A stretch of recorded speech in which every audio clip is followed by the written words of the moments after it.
Là, t'es un peu loin du micro. Oh, je me recoiffe. Hein. Ah, voilà. Bientôt, bientôt.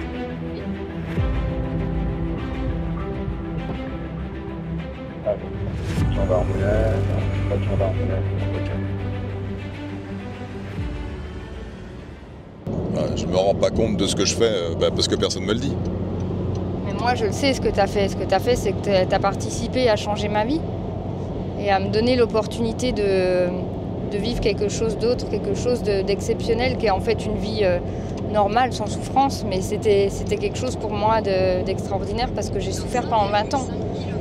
Et ce que tu as accepté de partager et de m'offrir, c'est un cadeau inestimable. Ça n'a pas de valeur, ça n'a pas de prix. La vie, de pouvoir vivre sa vie pleinement en ayant toutes ses ressources et même au-delà, parce que j'ai même amélioré certaines choses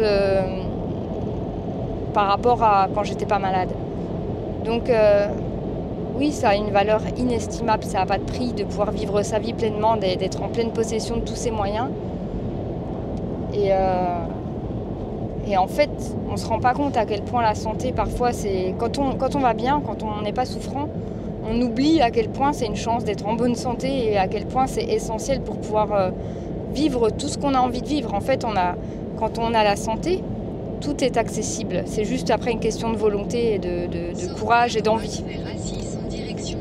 Mais voilà, pour moi, la santé, c'est la chose la plus importante dans la vie, et aujourd'hui ça me permet de faire d'avoir des nouveaux projets auxquels j'aurais jamais pensé, et parce que je sais que je suis capable, que je suis en état de le faire. Ça, il y a 20 ans en arrière, j'aurais dit bah non, c'est pas possible, je peux pas, je suis juste dans mon lit presque tous les jours, me lever c'est un calvaire, aller travailler c'est un questionnement quotidien en me demandant est-ce que je vais être capable d'assumer ma journée, comment je vais faire, comment je vais prendre les transports. J'espère je vais rester assise sur ma chaise, j'espère que personne ne va trop venir m'embêter parce que ça me demande des efforts surhumains que de répondre à quelqu'un ou de me lever de ma chaise. Et j'arrive à travailler, mais je sais même pas comment. Et en fait, de plus avoir ces interrogations-là, de même pas y penser, c'est un cadeau. Enfin, pour moi, c'est un cadeau. Une question qui me vient comme ça spontanément, est-ce que tu aurais imaginé il y a 8 ans pouvoir te sortir aussi facilement de ce calvaire, de cette prison qui était la tienne pendant des années? Non, pas du tout. Jamais j'aurais pensé ça possible. En fait, moi, j'étais à un état de résignation. Ça faisait 20 ans que j'étais malade, ça faisait 20 ans que j'essayais des traitements les uns après les autres et qu'aucun ne fonctionnait, aucun m'apportait d'amélioration. Et pour moi, j'étais résignée, j'allais vivre avec cette maladie toute ma vie et je me voyais pas vivre âgée parce que je me voyais me détériorer en fait, et je me disais je vais passer par la cage chirurgie et mon état va se décroître. Et en fait, quand j'ai mis en place certaines solutions, j'aurais pas cru que j'aurais pu améliorer mon état en aussi peu de temps. Je veux dire, en 3-4 mois, 6 mois, grand maxi pour être au top. 6 mois pour réparer 20 ans de maladie, non, j'aurais jamais imaginé que c'était possible. Donc c'était juste extraordinaire pour moi. Et ça m'a permis de reprendre une confiance en moi, en mon corps, et de voir à quel point tu vois, j'en étais venue à détester mon corps. J'avais souvent une chanson dans la tête de Alain Souchon, parce que mon papa écoutait Alain Souchon, il l'aimait beaucoup, donc j'avais cette chanson qui disait « Allô maman, bobo, maman comment tu m'as fait, je suis pas beau ». Et j'avais tout le temps cette chanson dans la tête en me disant « mais je suis mal foutue en fait, je suis pas dans un bon état, je suis tout le temps quelque chose qui va pas, je souffre en permanence ». Et pour moi, j'étais mal foutue, j'avais été mal équipée dès le départ en gros. Et en fait non, je me suis rendu compte que c'est juste que mon corps, il avait des éléments qui le rendaient malade, qui l'affaiblissait, et que oui, il n'avait pas ce qu'il lui fallait pour fonctionner normalement. Et j'ai découvert que le corps avait une capacité d'auto-guérison, mais incroyable. comment en 3 mois on peut améliorer 20 ans de souffrance, quoi. Tu dis le corps, dès que tu lui donnes les bons éléments, mais c'est... Bam, quoi, ça va très très vite. Ça demande des efforts, c'est sûr, au départ, parce que ça nous fait sortir de nos habitudes et de notre zone de confort. Mais ces efforts-là, ils valent tellement la peine, ça vaut le coup, quoi. Ça change la vie, ça transforme notre vie. Donc finalement, c'est rien. Avec le recul, au début, quand on m'a dit « il faut mettre ça en place », je me suis dit « mais c'est impossible, je vais jamais y arriver ».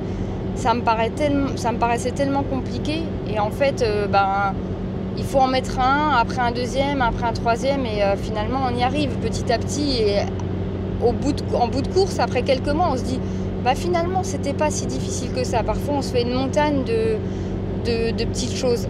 Il faut juste le faire, il faut juste essayer. Puis si on n'y arrive pas la première fois, c'est pas grave. On refait, on réessaye. Et puis petit à petit, comme ça, on avance, on construit et on se sort de 20 ans de souffrance, ou plus pour certains peut-être, mais tout est possible en fait. Tout est possible, j'ai envie, presque je dirais que le miracle de la vie, il existe à partir du moment où on a la volonté, on s'en donne les moyens et qu'on a les bonnes informations évidemment. Mais ouais, c'est fou de voir à quel point le corps est extraordinaire. C'est un super témoignage que tu me fais là. Je m'estime très chanceuse. Très, très, très chanceuse. Parce que je sais qu'il y a des personnes qui, malheureusement, n'auront pas dans leur vie la chance de croiser d'autres personnes qui vont leur donner une petite bribe d'information ou avoir des réponses et qui, eux, vont rester dans cet état-là jusqu'au bout et leur vie va être très largement raccourci, alors que ça n'a pas de sens, c'est pas logique. Donc pour moi, je me dis il faut que j'en parle, il faut que je montre que c'est possible et de dire à tous ceux qui souffrent mais perdez pas espoir en fait. Perdez pas espoir, la vie elle offre des cadeaux et tout le monde peut guérir. Après tout le monde va pas avancer de la même manière, il y en a qui vont récupérer toutes leurs capacités, même au-delà. Il y en a d'autres, pas complètement. On est tous différents, mais en tout cas, on peut aller mieux, ça oui, c'est sûr. Et tu auras envie de dire quoi à quelqu'un qui se retrouverait face à toi dans cette configuration que tu as connue, de douleur, de souffrance, de non-sens quelque part, en se posant la question chaque jour, mais pourquoi est-ce que je vis ça? Est-ce que je suis vraiment le vilain? Est-ce que je suis comme dans la chanson d'Alain Souchon? Est-ce que je suis vraiment mal foutu et que du coup ma vie est condamnée, je suis condamné à vivre cette vie-là? Qu'est-ce que tu dirais à une jeune femme ou à un jeune homme qui vivrait ces déboires-là? Enfin toi du coup c'est en tant que femme, mais et dont tu pourrais mesurer toi instinctivement, parce que tu l'as vécu, expérimenté, tu pourrais mesurer qu'en effet il devrait commencer ou elle devrait commencer quelque chose, une compréhension. Et sachant que tu sais, dans la vie on dit que les choses sont assez justes, hein, normalement tu avances, tu es là au moment où tu es censé être, tu vois. Donc est-ce que tu leur dirais d'accélérer les choses? Comment tu développerais, comment tu provoquerais un certain déclic chez eux? La première chose que je leur dirais qu'il faut comprendre, c'est que si ça fait des années que vous êtes en souffrance, si vous changez rien ne changera dans votre vie. Donc, pour que les choses bougent, vous devez changer. Vous devez changer qui vous êtes. Et changer qui vous êtes, c'est changer vos habitudes, changer votre environnement. Ce que vous faites tous les jours, observez-le, comprenez-le, regardez ce qui vous entoure, regardez ce qui se passe à l'intérieur de vous, regardez ce qui se passe à l'extérieur de vous, observez et voyez ce que vous pouvez changer. Et en fait, on ne se rend pas compte que chaque petit geste du quotidien, parfois, nous est nuisible. Et déjà de commencer par en prendre conscience, de les observer. Et puis petit à petit on arrive à mettre le doigt sur certaines choses. Déjà se poser la question, qu'est-ce que je mange tous les jours? Ou qu'est-ce que je fais, qu'est-ce que c'est la première chose que je fais le matin en me levant? Notez-le et puis changez ça. Faites quelque chose de différent et observez s'il se passe quelque chose de différent. En fait, il faut acter et en changeant, en modifiant les comportements. Donc voilà, la première chose, c'est déjà de comprendre que tant qu'on ne change pas, nous-mêmes, rien ne changera pour nous et à l'extérieur de nous. En fait, souvent, on attend que le changement arrive de l'extérieur. Mais souvent, en réalité, ça part de l'intérieur. Ça commence par soi. Ne serait-ce que même au niveau social, on peut transposer ça à plein de niveaux. Parfois, on n'est pas content de certains rapports qu'on a avec notre patron ou avec notre famille. Et on attend qu'ils changent de comportement. Et moi, j'ai observé ça, je l'ai fait, j'ai testé et ça a fonctionné, c'était incroyable. C'est que je me souviens d'un de mes patrons, c'était quelqu'un de très très bien, mais il y avait des choses qui n'allaient pas dans son attitude et ça ne me convenait pas. Et en fait, j'étais dans une période où je critiquais ça. Et un jour, je ne sais pas pourquoi, j'ai compris que c'est moi qui devais modifier mon attitude envers lui. Et en fait, je l'ai fait, j'ai changé mon attitude envers lui. Et lui, ça lui a permis d'avoir un autre comportement face à moi et de reprendre confiance en lui. Et il a mis en place des choses simplement parce que moi, j'ai changé aussi. Donc, commencez par vous. Critiquez pas l'extérieur. L'extérieur, il est comme il est et parfois, il est mal fait, c'est vrai. Mais de toute façon, vous n'avez pas prise sur ça. Par contre, ce sur quoi vous avez prise, c'est vous-même. Donc, en fait, changez des choses en vous. Et vous verrez que ce qu'il y a autour de vous changera. Waouh, waouh. Bravo, merci pour cette réponse. Elle était super complète en plus. Donc merci à toi. Et j'espère qu'on aura l'occasion de donner des petites punchlines comme celle-ci pour pouvoir donner envie aux gens de regarder autrement, de percevoir autrement, d'observer autrement. Mais enfin tout ça, déjà commencer par observer comme tu disais, hein, c'est assez important. Est-ce que tu as un mot de la fin à rajouter? Ouais, je dirais juste un petit truc, c'est que l'observation, c'est quelque chose que j'ai appris que très récemment en fait. Je comprenais pas ce que ça voulait dire observer. Il a fallu que je le vive, que je l'expérimente pour comprendre ce que ça voulait dire. Et en fait, c'est pareil, c'est quelque chose qu'on ne nous a pas appris à faire. Et pourtant, quand on est tout petit, on le fait naturellement, les enfants le font. Mais à l'école, on nous désapprend ce côté-là, d'observer. On nous apprend juste à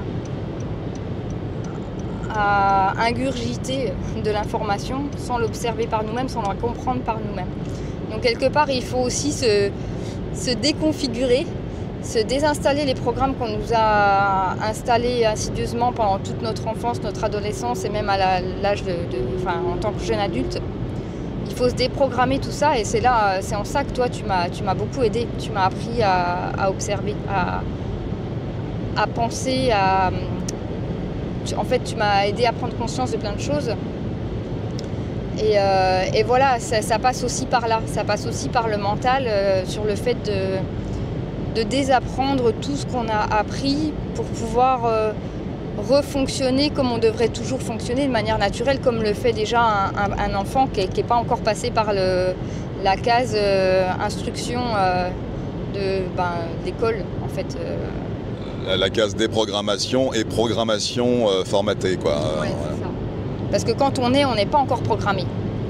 C'est après qu'on nous programme. Mais voilà, on nous programme pour être, pour nous conformer à ce qu'on attend de nous, mais pas forcément ce qui est bon pour nous.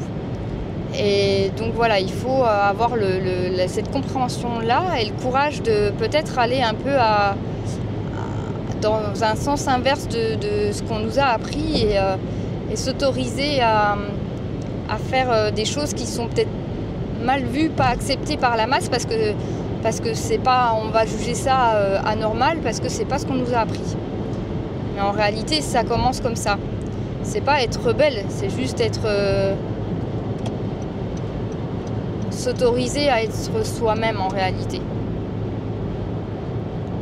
Donc voilà, c'était la seule chose que je voulais ajouter parce que le mental joue un rôle primordial dans l'avancement de l'amélioration de notre état. Et ça, voilà, c'est pas que physique, c'est un ensemble, c'est un tout.